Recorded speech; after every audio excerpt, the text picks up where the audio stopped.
I think it's important to ask what constitutes an actual happening, or an event which shakes the world and changes the trajectory of history.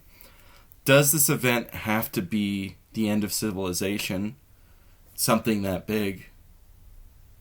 Or can it be as simple as the death of a leader and the transition to another? For me, what constitutes a happening is an event which shifts the paradigm or frame of reference in which all world events are viewed. An event which creates a period in its wake where all discussion regarding a subject matter must refer back to that event for its frame of reference. In modern Catholicism, Vatican II is a happening. Across the entire world, World War II is a happening. In the Middle East, the creation of Israel is a happening. So, when referring to modern life in Eastern Europe and Central Asia, the collapse of the Soviet Union is absolutely a happening.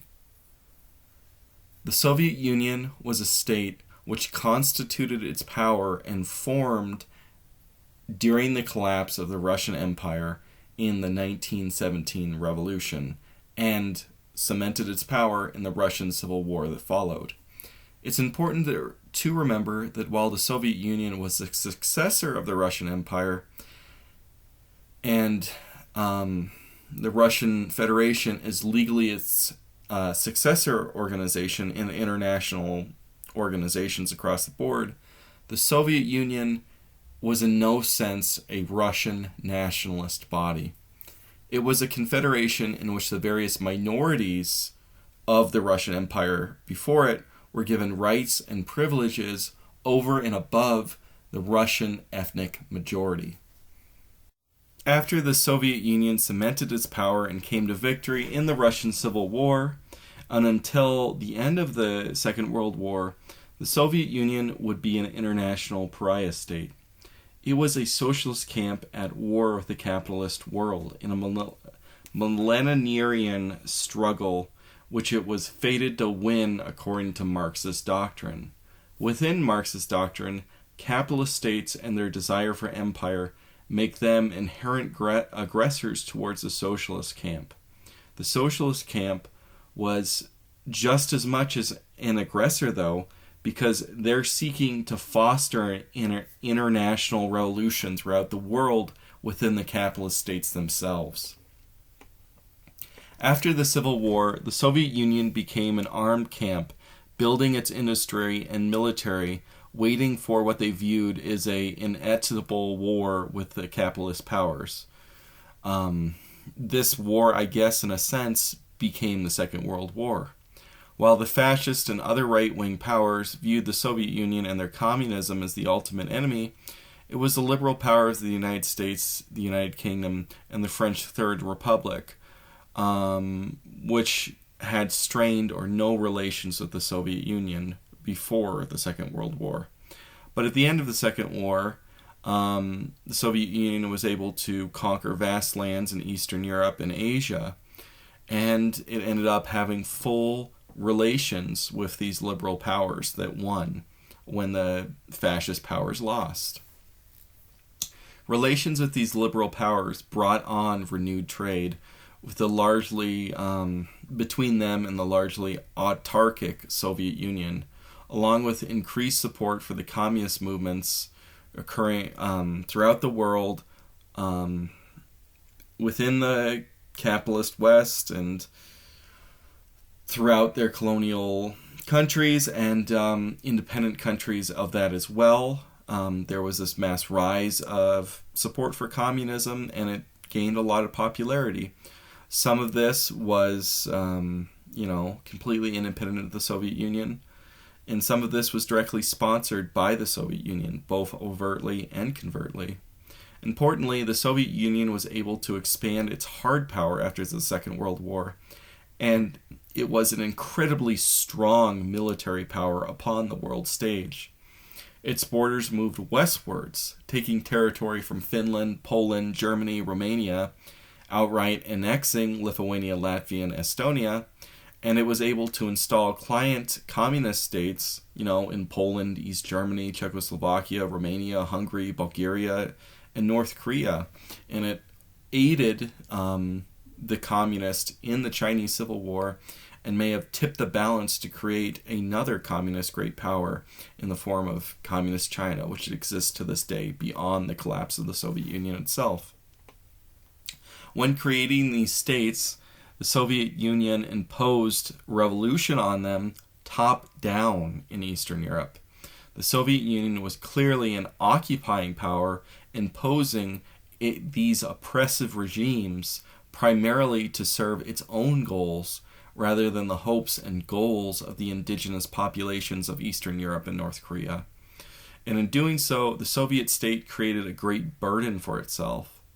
While it could now more readily project power globally and could reap economic advantages through these vassal states in the Comcon trade bloc, it was stuck with this terrible sunk cost because it had to maintain this empire abroad in Eastern Europe, which was very unpopular. These communist states were, as I said before, intensely unpopular and liable to spontaneous popular revolutions and mass civil disobedience, which required Soviet action 3 separate times within 44 years to put them down militarily. 1953 in East Germany, 1956 in Hungary, and 1968 in Czechoslovakia. A similar war broke out in Afghanistan in 1979 when a counter-coup overthrew a previous pro-Soviet coup that occurred in 1978 within Afghanistan, which when those communists were going down, it prompted a Soviet intervention in the country, which spiraled into an extremely costly and bloody war, the Soviet-Afghan War, which ended for the Soviet Union in 1989 and ultimately would end after the collapse of the Soviet Union itself in 1992. The Soviet Union was thus committed to this terrible cost of creating the largest army in history, the history of the world really, to occupy this vast swath of Eastern European territory. It could not abandon these territories either, though, since their cultural proximity to the Russian heartland of the Soviet Union meant that a successful rebellion within these Eastern European states will lead credibility to dissenters within the Soviet Union and jeopardize the stability of that country itself. The Soviet invasions of East Germany and Hungary and Czechoslovakia and ultimately Afghanistan to maintain communism were an explicit policy that the Soviets outlined through what's known as the Brezhnev Doctrine, in which the Soviet Union was going to have to put down any rebellion against a communist state with military force.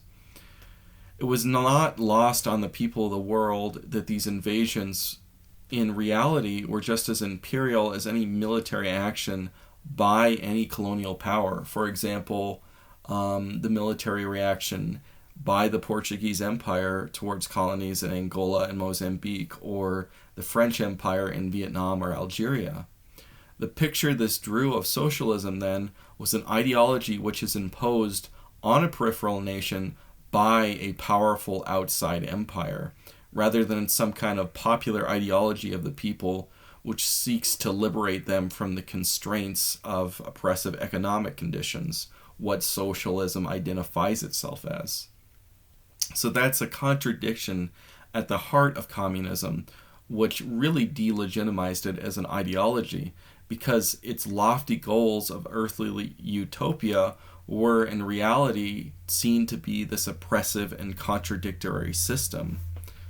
The paradox of the Soviet Union existing as a socialist empire was only one of numerous paradoxes, though, that existed within the socialist system across the board.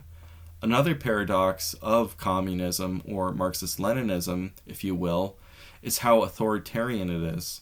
All Marxists and the official documents of every communist state stress that it is not simply democratic, but indeed it is a true democracy and far more representative of the people than the democracies we see within liberalism. And in a sense, they believe themselves to be a true participatory direct democracy.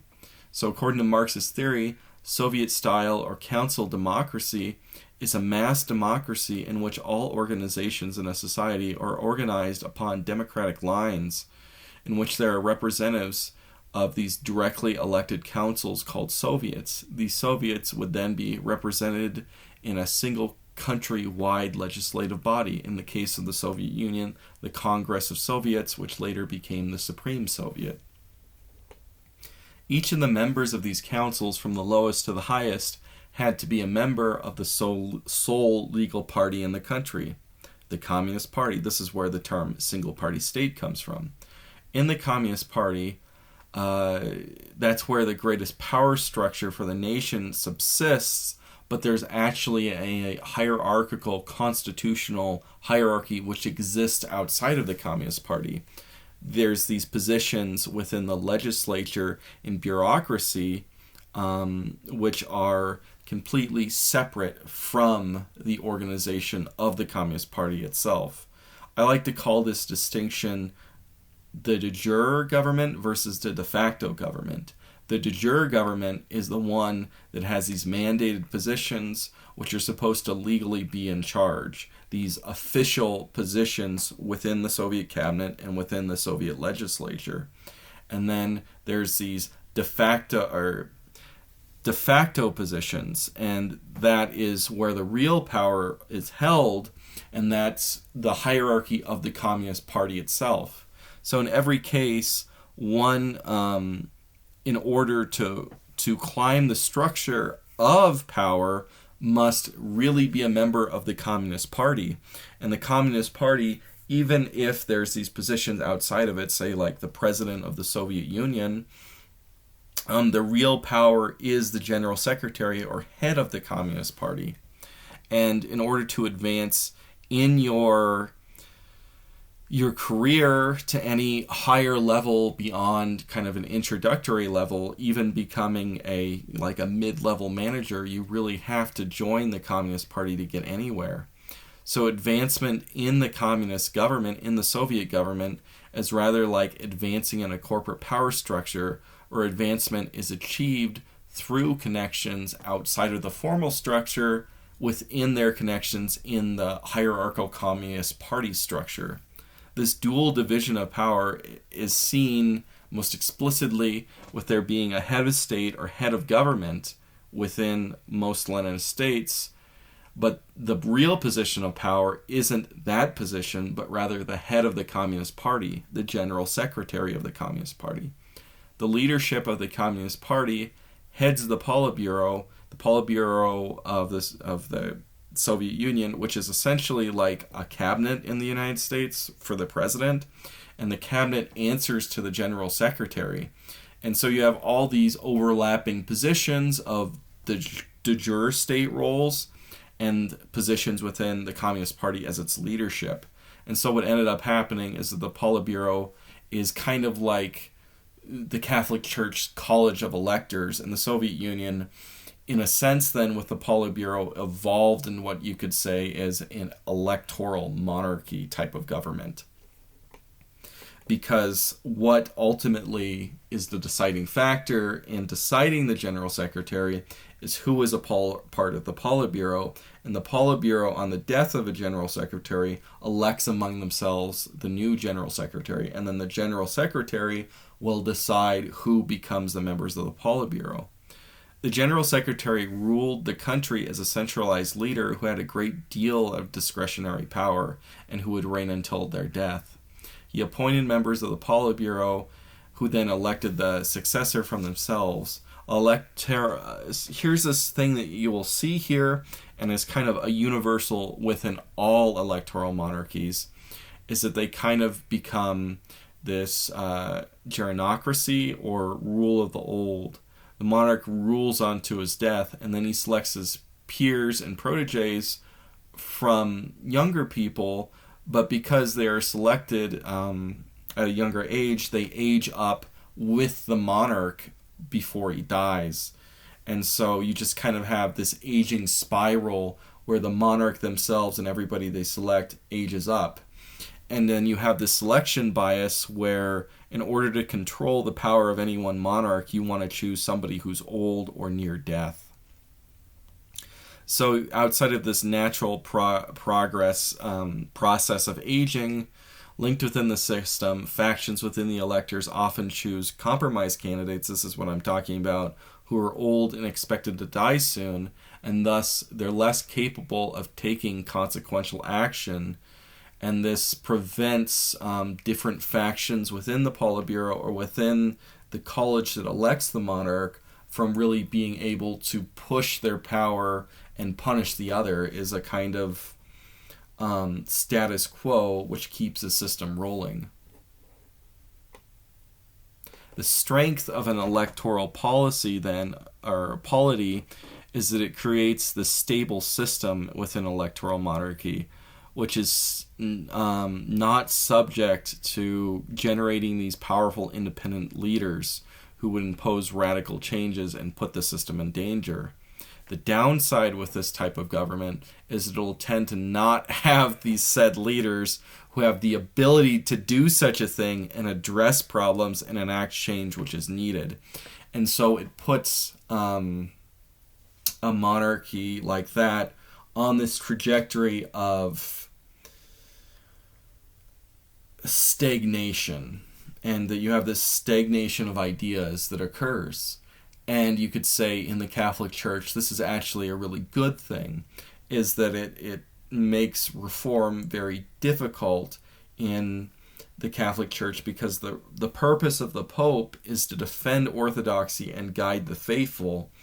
If the Pope is kind of put off in his own insular world, and he's much older than the current generation, he's less likely to fall under the current trends of the current culture and be much more committed to, let's say, Catholicism in that case, or the true religion.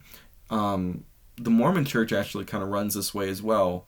And so you have this sense to where the head of the Catholic Church or the head of the Mormon Church are kind of in their own world, multiple generations behind what's going on right now. And it kind of creates this stability which doesn't allow these organizations to fall into trends. Unfortunately, with Pope Francis and with Pope Leo, they are kind of this worse era of clergy, this Vatican II era. But even there, Francis and Leo XIV, they really aren't subject to, say, what's going on with popular culture with the Zoomers, for better or for worse.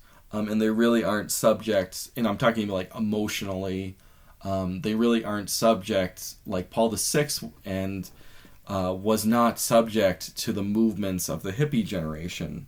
And so a leadership that has faster turnover, like the Anglican Church, and I'm not, like, we're talking outside of what God does to protect his own church. So let's talk about like the Anglican Church or the Southern Baptist Convention, because they have a much higher turnover of people in their leadership, and it's much faster and the people are much younger.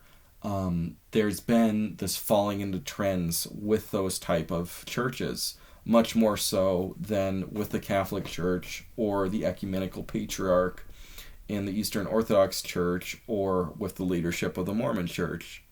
So anyway, this also helped the Soviet Union because it kind of put them in this trajectory where the communism of the initial period of communism kind of is this nostalgic thing where the leadership of the Soviet Union isn't necessarily that affected with understanding the failure of communism after Stalin in creating high level of living standards.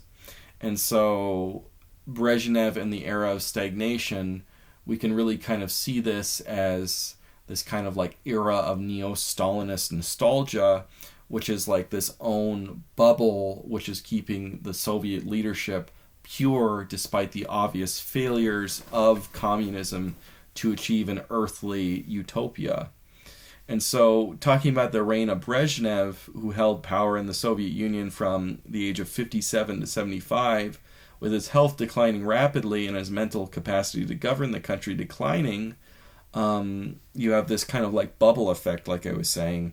And then what happens after his death is that the Politburo selects two successors, which are sickly old men, which are going to keep the stability of the system. So the first successor is going to be the 67-year-old Andropov, who dies within 2 years. He was quite mentally capable, but he was on dialysis and had failing kidneys by the time that he was elected to the Politburo. And then the next one will be the 72-year-old Chernenko, who died within, I think, within a year after becoming premier and general secretary. So both of those are perfect example of this kind of thing of selecting somebody who is much older than the general population and is kind of insular within the general mindset of the Soviet Union's upper party leadership, and that they are not very capable of radical change. And all three of these people were completely unable to address the mounting problems of the Soviet Union and its empire. Brezhnev, of course, couldn't tackle these problems due to his declining mental state. Chernenko was in charge for too short of a period of time, and Andropov was again, he lived too short, and he was too physically sickly to tackle these problems. Andropov himself viewed himself as a reform-minded leader who was well aware of these problems that were mounting in the Soviet Union and its empire abroad. While he was mentally capable, he, again, like I said, was on dialysis during his short reign and died within 2 years. But his greatest contribution as a general secretary was actually to bring a younger reformer who was a generation younger than many of the other members of the Politburo at that time, Mikhail Gorbachev. While Andropov's wishes of selecting Gorbachev to be his successor immediately after his death were not fulfilled and Chernenko was elected, Chernenko only lasted so long, and ultimately Gorbachev would succeed Chernenko in 1985. The Soviet Union, which Gorbachev inherited, was racked with several systematic problems. While these problems were in many cases dire, at the same time, none of them, even if combined, if they were unchecked, would really result in the Soviet Union's collapse in retrospect if we look at them. Ironically, I think it's ultimately Gorbachev's meddling with the system and his very ill-advised reforms to try and save it. They're far more at fault here than any of these systematic problems that were starting to mount up during the stagnation period from Brezhnev taking control in 1968 until Gorbachev took control in 1985. Though it's important to know these stagnation problems do contribute to the ultimate collapse of the Soviet Union. Maybe that's not a strong topic definition, like topic sentence for such an essay as this, but as a historian, I really like hedging my bets on both sides, and this is what you'll get. Like, if you become deeper and deeper in being a historian, you eventually learn the necessity of trying to see all different perspectives from different events.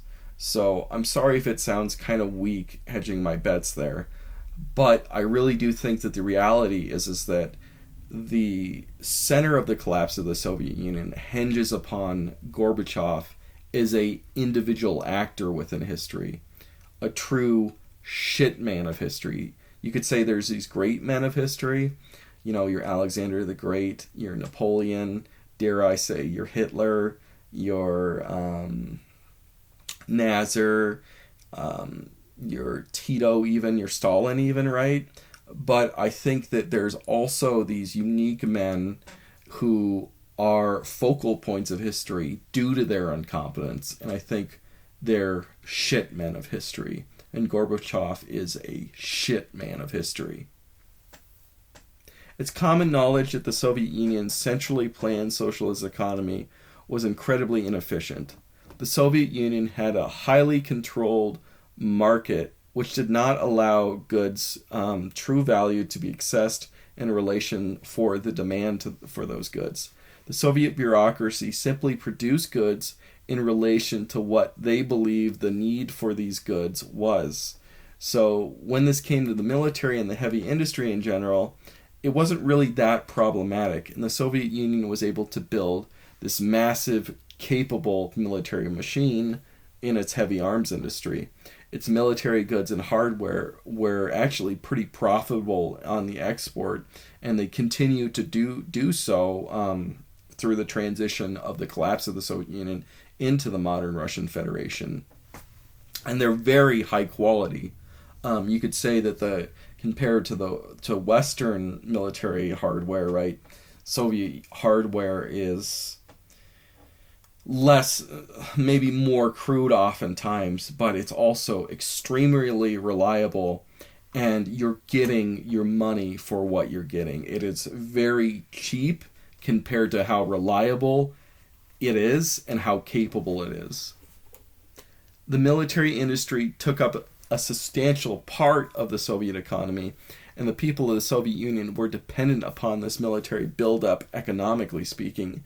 Any reduction in arms production would and did result in massive economic consequences for the Soviet people. Mass unemployment and loss of state revenue. When it came to light industry and consumer goods, the Soviet Union was incredibly inefficient in providing these goods, which the people wanted for their day-to-day lives. There was almost always excess demand and shortages for consumer goods products.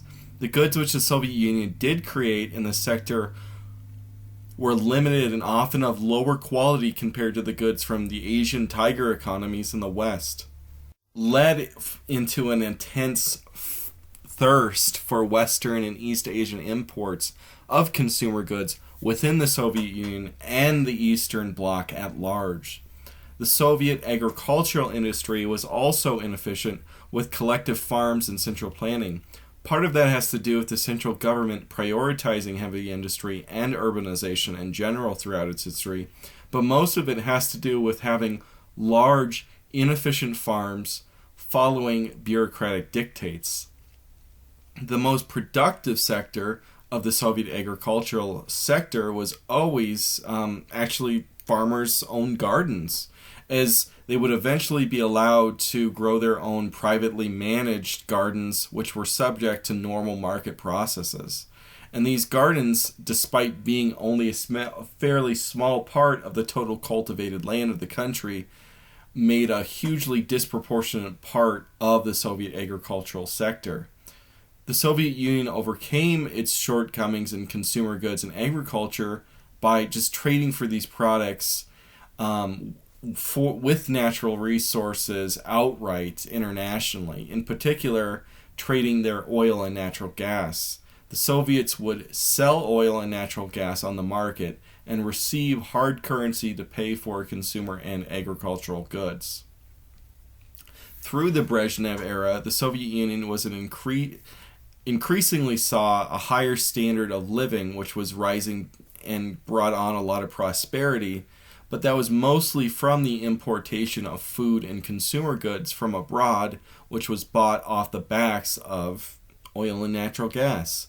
Even if the increasing prosperity of the Soviet Union was less than the comparable to Western Europe, it still was something which brought the Soviet government a great deal of legitimacy and goodwill from the people. Growth is growth. Increasing living standards are increasing living standards. When speaking of the socialism here, it's important to remember that despite its inefficiencies, any cow which produces milk, even if that cow is kind of sickly, is better than any cow which doesn't produce milk at all. While the living standards of the Soviet Union were lower than that what they ought to be, considering some pretty good human capital, geography, and natural resources, the Soviet Union did provide many goods for its people, and so in the eyes of the majority of the people, it fulfilled the social contract and was a popular government. The guarantees of education, healthcare, and employment which the Soviet Union gave to its people, which were part of its socialist ideology, were incredibly popular. Likewise, the Soviet Union in the post-war years was a pretty peaceful place to be. And the destruction which Germany had wrought upon the nation, that was repaired. And even in this period of stagnation, or I should say through this entire period of stagnation, it was kind of this optimistic period of ever-increasing growth and high living standards getting better and better for the people. But there is also this downside to this, because there is also this general malaise and indifference within the work culture of the Soviet Union. The perennial knowledge to this is that when the system doesn't benefit somebody for giving their highest quality of work, and then they see that the people that put in minimal work get the same outcomes, that's going to definitely hurt the overall quality of work in some sense. It is kind of a gross simplification to say, everybody gets the same, so nobody's going to try hard, because, it wasn't exactly everybody got the same, but there's a great deal of truth to this, and that's what led to this malaise which overtook Soviet work culture. And you got to remember that this malaise is fed in by the fact that it's not that much of a meritocracy. It is a system of connections within the Soviet Union, personal connections there, which get your promotion. It's not your merit as a worker. And so if you had this kind of system, a socialist system, you would think would be the driver to make people work would be meritocracy. But in reality, the driver for advancement was connections within the de facto government, the Communist Party. And I think that is just as much a generator of the malaise within the workforce as any kind of everybody gets something equally kind of mentality, which is part of socialism and communism. Because you have this real disconnection of advancement in one's work life between the actual outcome of their work and what they're going to get in advancing. It's really your connection to the Communist Party, which is going to drive your higher level success and your advancement in kind of the corporate structure of Soviet society. An indicator of how much this malaise was a danger to society, I think, is that alcoholism became this rampant problem within Soviet society. And there was this intense drinking culture, which was having really direct effects on the life expectancy of the population. Alcoholism is, associated with a lot of negative knock-on effects throughout society because it's connected to domestic violence. It's connected to child abuse, and it's connected to drunk driving, among other problems. So when we speak of the malaise of Soviet society, we must remember that communism was vigorously opposed to any kind of spiritual, deeper understanding of our universe beyond materialism. The Soviet Union oppressed all religions and was officially atheist and promoted atheism. The ultimate goal and the ultimate end of society under Marxism is a material paradise, not heaven or some kind of divinely instructed world, but something that comes from within the earth and is brought about by human means. their utopia is anthrocentric. Marxism teaches that society is ever moving forwards and ever increasing in material prosperity, and that utopia is brought about by material advancement. And so as this occurs, the property relations of society are going to change towards ever more equality as there's ever greater technological capacity. And so the various divisions between classes of society will grow less and less harsh until you reach, a full communism where everybody has their needs met and there's no deprivation of any material goods or needs for anybody. As we advance into the ultimate classless society, the social consciousness of the world will also increase, alleviating, kind of like these natural social ills that Christians would say come from our sinful nature, because they view sinful ills, stuff like alcoholism, right, adultery, and, murder, just crime, antisocial behavior, that the real problem for this is economic inequality. And so as economic inequality is going to lessen, then all social ills will lessen due to this rise of social consciousness. So there's no real doubt that full communism, as expressed within Marxism, is a very utopian and millenarian vision. Ultimately, though, what is offered by socialism is not simply equality, but on the ground level, material prosperity. It was clearly evident that this economic system that the Soviet Union had built with its inefficiencies was resulting in a general lack of material prosperity, at least against the liberal system of the American bloc and against the other European powers. Russia is, of course, a European people and a European power. And so this paradox, I think, cuts foundationally at the legitimacy of the Soviet system and all socialist systems. And I think that undermines the attraction of the communist ideology over time if you actually live in a communist state, because the ultimate goal that Marxism tells you is that the outcome of monarchism, my nose gets stuffed up during these videos, and so it blocks off my ability to fully vocalize vowels sometimes. So anyway, the Marxist system is sold on material prosperity, and it says that it's the scientific way to create prosperity. But the reality, once you live in it for a few decades, you can see is it doesn't generate prosperity. The elite's loyalty in that system was rewarded with special material benefits to keep them loyal. And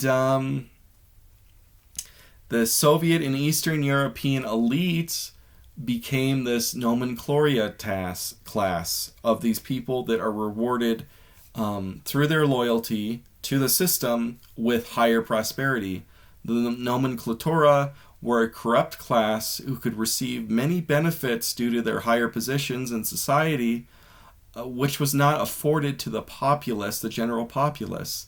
This class was able to shop in secret stores in which they could purchase high-quality imports, more readily receive this harder-to-find foodstuffs, and they were allowed to operate black market businesses, sometimes with impunity. The desire for socialism before the revolution took place was heightened by this millenarian promise of what socialism would do once it was in action. The idea that all the woes of society can be fixed by redistributing wealth and power, and a much better world lies beyond this revolution, that's an intoxicating promise. But once that revolution takes place and is enshrined by law into a formal system, then this millenarian promise fades away into the reality, which is this mundane day-to-day life. A day-to-day reality of a post-revolutionary government and the promises of future material prosperity, they're just unrealized dreams. And even the dreams of equality, they're a myth themselves. At that point, the appeal of radical socialist politics fades, and socialism in and of itself has no legitimacy. Without this legitimacy, this youthfulness that you'll always see within leftism, this idealism for achieving this material equality that you see universally, this is why you have this sense that leftists are young and that they have this vitality, that goes away. And so as time goes on, these new generations are going to be less and less committed to this revolution and the revolution's transgressions against the natural law of the world. Those who were committed at the onset, they're going to maintain their power, but those born after the revolution, they're going to have a faint interest, if any at all, in achieving the goals of that revolution because they see that it was a hollow promise. They're not going to participate in the state and its official organs in a truly ideological or ideal way. They're going to function in it in a much more pragmatic way. And so the government in turn at the top is going to become increasingly older with this bubble of ideological, true committed socialists. This is true in the Soviet Union as it is true with the liberal hierarchy in the United States. You can see that most of the Democratic Party is significantly older than the current generations, and that there's this always kind of like weird thing in socialism where you have this kind of like ancient Bernie Sanders type leader. And even when socialism is able to appeal to the young, like with Bernie Sanders, there's still this cult of this ancient, like bubbleized leader. Gerontocracy, I think, is something which really eats away and underwrites the legitimacy of socialism. And I think that outside of kind of the stabilizing effects of keeping the system together, it also contributed to undermining the legitimacy of the Soviet system overall. Socialism cannot endure as a vibrant, flourishing ideology in this type of context. And so its only meaningful purpose once it takes power is the promise of material prosperity in something which it can never bring because of its inherent inefficiencies. People are willing to take deprivation and prosperity for the sake of God. They're willing to take it for the sake of their children, for a better future for their children, and they're willing to take it for the sake of their people and their nation. They're not willing to take deprivation on the behalf of an ideology which is promising prosperity. Once in power, then, the socialist regime cannot bank on its original appeal to the people, and the basis of their revolutionary promises instead must be abandoned, and they have to find some kind of new reason to generate legitimacy. And if they can't, all that they really have to keep themselves in power is violence. Thus, paradoxically, the Marxist globalist international intention to abolish countries ends up creating this kind of weird neo-nationalism, because the only thing that's holding people together within the countries without God is their common identity as people. And so you see, once socialism is established, despite it being this left-wing thing, you see this reemergence of nationalism, whether if that's in a kind of like ethnically homogeneous state like Juche in North Korea, or it's in kind of like the civic nationalism which would develop during Stalin's regime, or the nationalism which ultimately contributes to the collapse of Yugoslavia and the Soviet Union itself. And so that couldn't happen in the Eastern European client regimes for the Soviet Union. And that was because they were installed top-down by the Soviets on them.